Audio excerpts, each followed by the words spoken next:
Hey everyone, my name's Naquita Coates to be specific.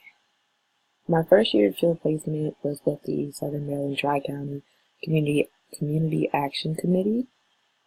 What I did with there was I worked with one of their programs, the Senior Companion Program, and it helped with recruitment and retention of volunteers.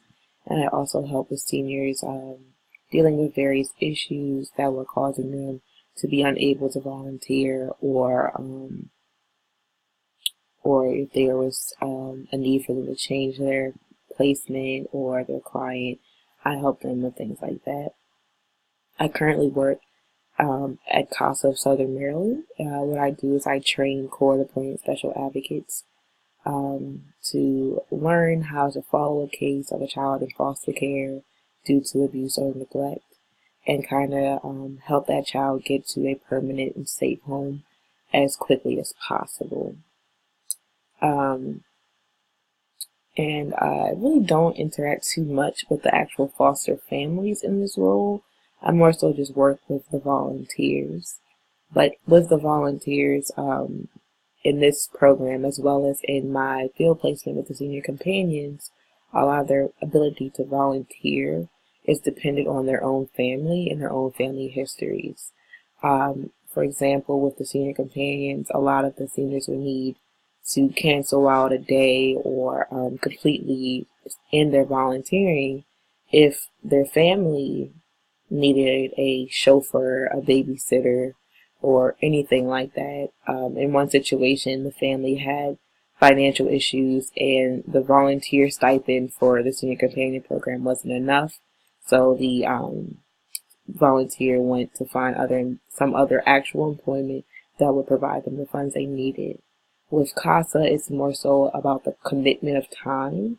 A lot of times people have jobs that command a lot from them, but also families as well. I've had one woman who I've been talking to since I began this position back in January who has been unable to start training because of her father's illness. So just kind of working around that and understanding the family dynamics and how that impacts our volunteering. Not too much about sorting out the family's issues.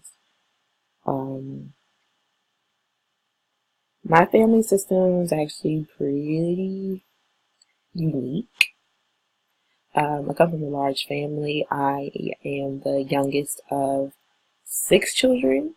However, I have 2 additional older sisters and a younger sister, so I'm the second youngest of 9.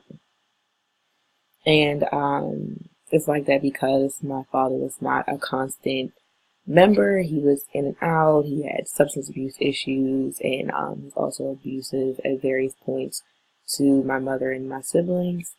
And as you could imagine, that caused a lot of strain there.